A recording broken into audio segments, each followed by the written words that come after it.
19 of the 90-day going live challenge. So today I decided to go on YouTube live instead of IG live, just for fun. No idea why.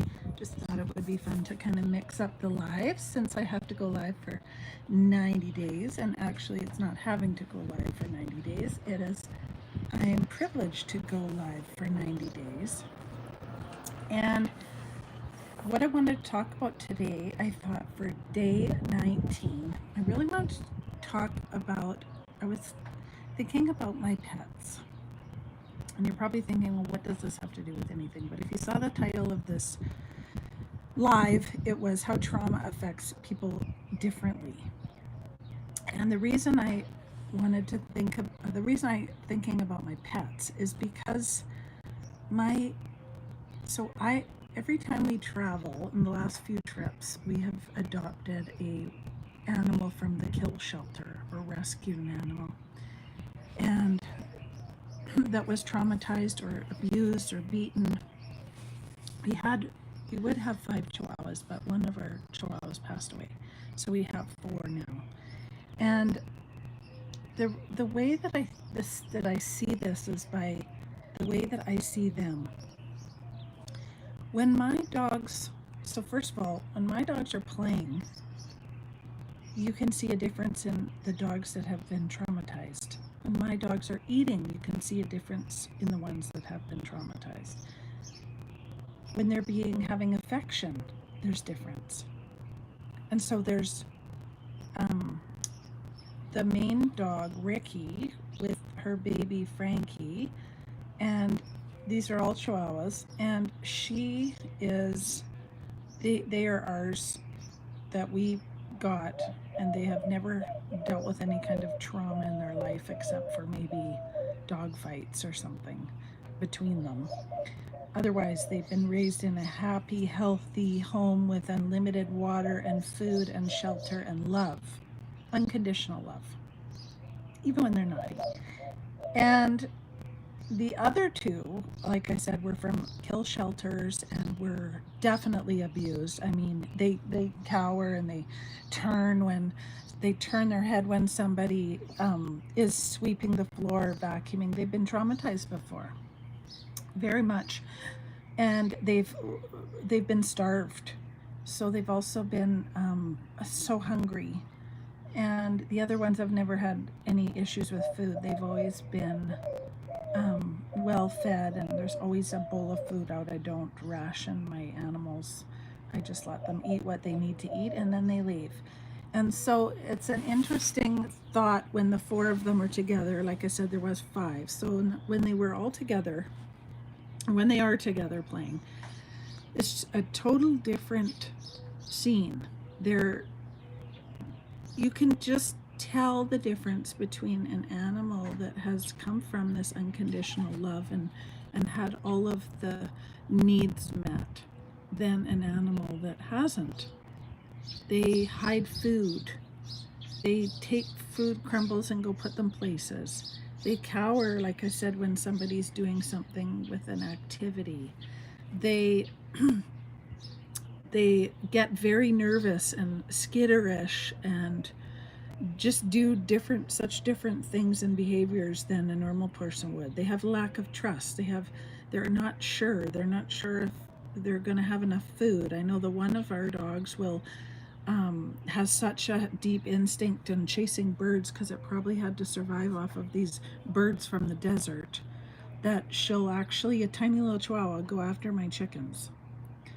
And she'll drink water so fast that she'll choke and start sneezing every single time. It's actually a thing with her. I can tell people, watch what she does. And she doesn't even know how to drink water. She chews the water. She grabs the water and then slurps it, and that's why she's always choking. And so it's super weird and interesting to watch dogs that have come from a non-traumatic environment compared to dogs that have come from a traumatic environment. Until I had these animals rescues, I didn't see this difference. But when I noticed this difference, I saw it in people.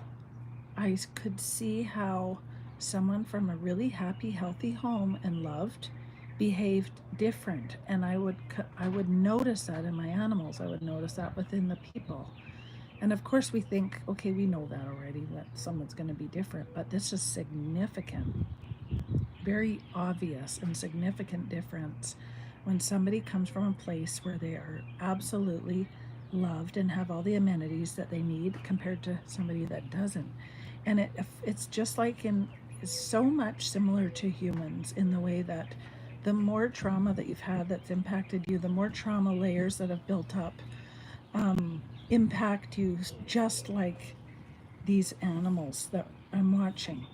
And it's so interesting. And what happens is, hey, how are you? Hey, Lolo.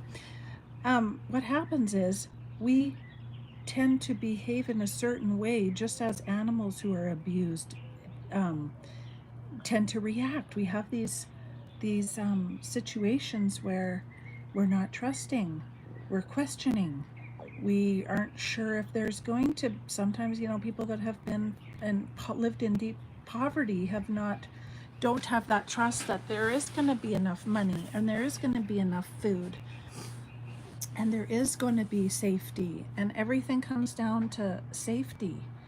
And so as we take care of these dogs, hi Helen, nice to see you guys. I'm just comparing my chihuahuas, which sounds funny, to human trauma, because I have some rescue dogs, and it's just so obvious how deeply they've been impacted by trauma and abuse and violence and starvation, and compared to when we're talking about human beings. And so I want to express the point that this judging is so important, not to judge people and question and criticize when we just don't know what's going on behind the scenes. We have no idea about people's situations and how much trauma they've been through in their life and how it's affecting their behavior, and it can affect your relationships. It can affect so many areas of our life. And I just think that it's just so interesting when I see these guys react, and it's just very obvious. And so with human beings, the trauma starts being in layers, and the layers start building up, and that's why the emotional inner work is so important. And if you need professional therapy, is so important, because that's where we go and we peel back these layers. So, oh, it's your birthday. Happy birthday. Awesome. That's exciting.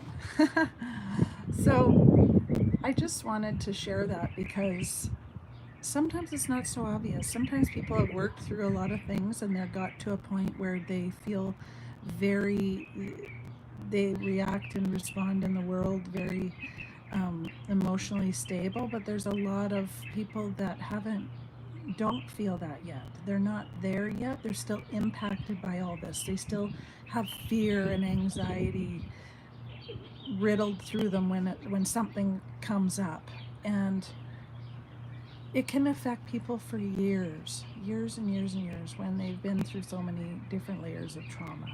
And so I just want to put this past. I'll keep this one short today, but I just want to say that it's so critical of that. We don't know what other people's stories are. We don't know, because some people come to my house and they'll be like, oh, why is that one barking? Why is that one doing that? And most of the time it's about one of them who is the newest one, who hasn't been with us as long, and she's still insecure. She's still finding her way. She's learning to trust. She's trusting us that everything's going to be there, that she's going to have food, she's going to have water, we're not going to abandon her. She's very stressed when I leave the house. She yelps and yelps and yelps and howls, and then she's so happy when I get back.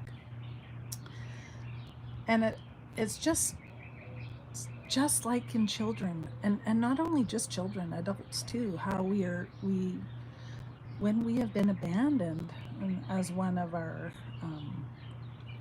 traumatizing events, and we've been left alone, or we've been went through betrayal, and we've been abandoned even by somebody passing away or something, and dealing with loss or grief, that hangs on, and it's a process to work through that, through self-awareness and acceptance and processing of the emotions, and so much. So, and we can't see where the state of the dogs are, but with the puppies, the ones that have been abused and have suffered, you can see them reaching a point, just like people. You can see them breaking free. You can see them building trust. You can see them, how appreciative they are of everything they have. You can see it in them, and it's just so interesting to me.